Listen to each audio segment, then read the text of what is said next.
All right, let's go inside politics with our good friend Michael Anthony. Good afternoon, Michael. How are you today? I'm doing good, Jay. I'm doing good. How are you? Doing well. Thank you for asking. Well, Michael, let's jump right into it. I know we've got a big vote coming up here in about 10 minutes. So let's start with senators. Keep the vote on gay marriage resolution hidden. That's been a big thing a lot of people were talking about over the weekend.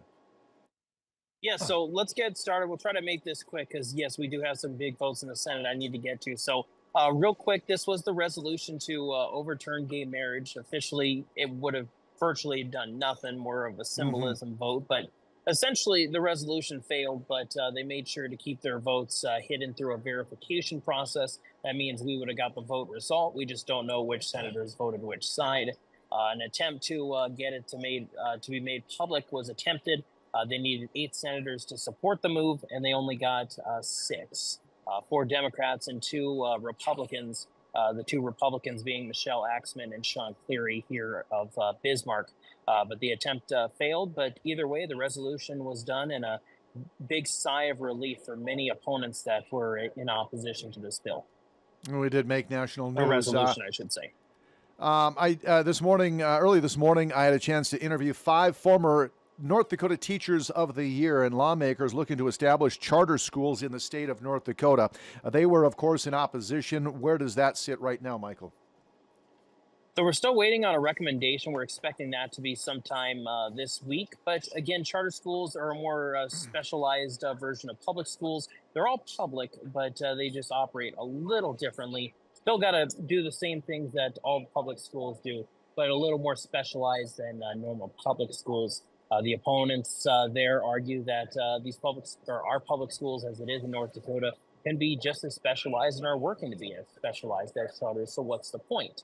Mm-hmm. The supporters obviously just want to have more student choice. It's something that's supported by Lieutenant Governor Michelle Strinden and Governor Kelly Armstrong. Michelle Axman has been pushing that bill, and we'll see a recommendation on it sometime this week. Not sure when we'll get a floor vote on it, but we'll be keeping an eye on that one. That's a big one on school choice. Yeah. Silver Alert expansion bill heading to the governor's desk. No doubt Governor Armstrong will sign this, or has signed it, I guess, maybe? Not yet. We don't know his schedule on when he signs bills, but I can tell you it's a very significant bill, especially for the folks around here in Bismarck. The people that have been pushing for that bill are the family of Lloyd Lycan, an 81-year-old Bismarck man who disappeared and was found 5 months later.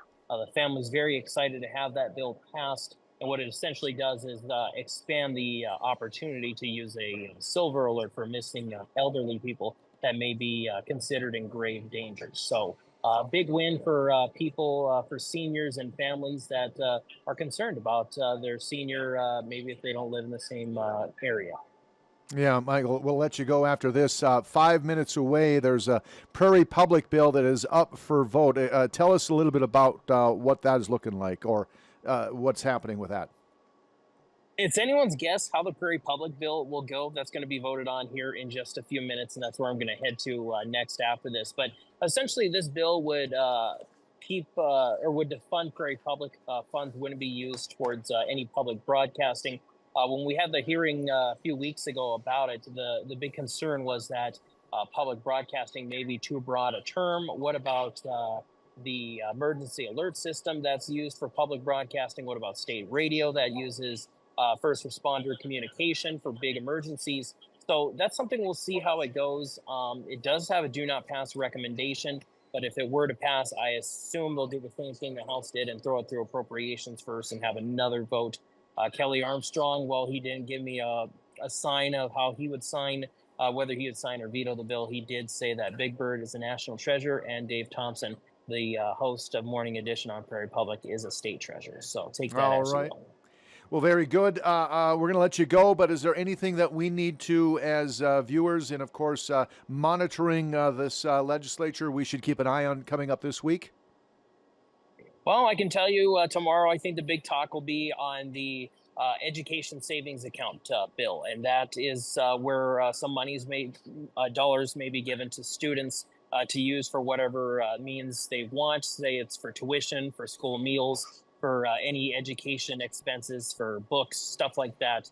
We'll be seeing whether or not the state wants to invest some money towards student choice. It's another thing that is being pushed, like charter schools. So a lot of school choice bills we'll be keeping a close eye on, and that'll be kind of the big thing going forward for this week.